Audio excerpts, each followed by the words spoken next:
Dagmar. Um, I grew up in the 1970s, and every once in a while, I would hear a reference to Dagmar.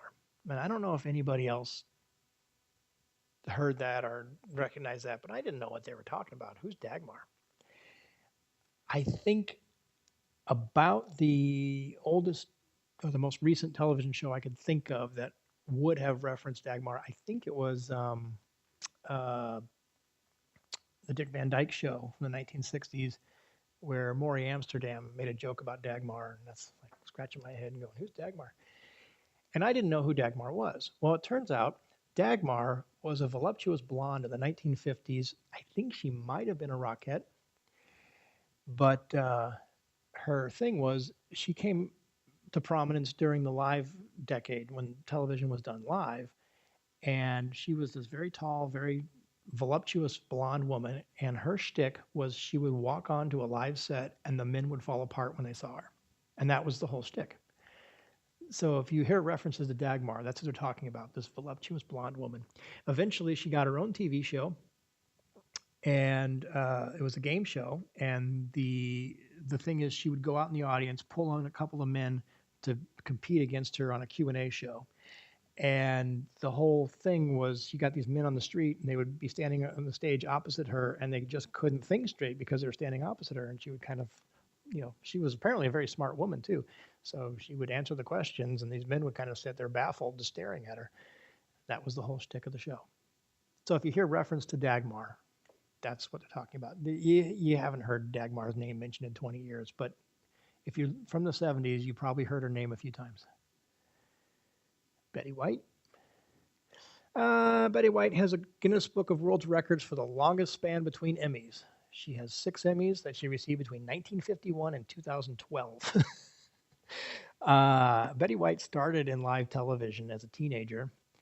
I'm just going to read this thing I got here. Started in radio, moved to live TV in 1949. She had a show called The Betty White Show in 1954. She married Al Ludden. Al Ludden was famous as a game show producer with What's My Line, Match Game, Password, and she went on to be a television show a game show producer. She married Alan Ludden. Mary Tyler Moore Show. She was on the Mary Tyler Moore Show, Golden Girls, and now is on Hot in Cleveland. Um, she has this reputation for any show she gets on is a hit, and that's very unusual. I mean, look at that span, 1951 to 2012. Nobody can say they've done that. Bill Cosby was a stand-up comedian. He got a role on the TV show I Spy back in the 60s, and he was one of the few black men to be working on television in the 1960s. Um, he did the thing on I Spy, but I Spy was kind of a cops and robbers drama. And Bill Cosby didn't feel it was exactly appropriate because he was a comedian. He wasn't about this spy game stuff. So he did the Bill Cosby Show. So he went from that to do the Bill Cosby Show. He did Fat Albert and the Cosby Kids, which was EI, it was an educational program.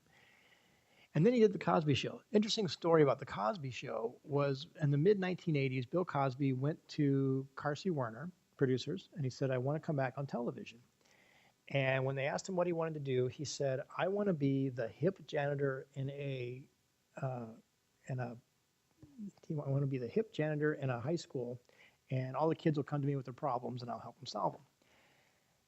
And Carsey Werner turned it around on him, and they said, "Why do you want to be a blue collar person? Why do you want your job to be blue collar?" And he said, "I don't know. It's just kind of the way I've always seen myself." And they approached him and they said, "You have a chance to redefine race relations in this country. How about we make you a successful black man in the show?" So they made him a doctor. They made his wife a successful lawyer. They had a big house in New York. They had a happy family life, and it was a new image for a black family in America. That show redefined race relations in this country. Um, it is arguable that Barack Obama could not be president today if The Cosby Show hadn't been a hit in the 1980s. Um, you know, there is a very logical conclusion to be made there because after that show came out, people began to reconsider what their race relations ideas were. So he's very groundbreaking in that respect. And for him, he was just doing his thing. This is just the shtick Bill Cosby does.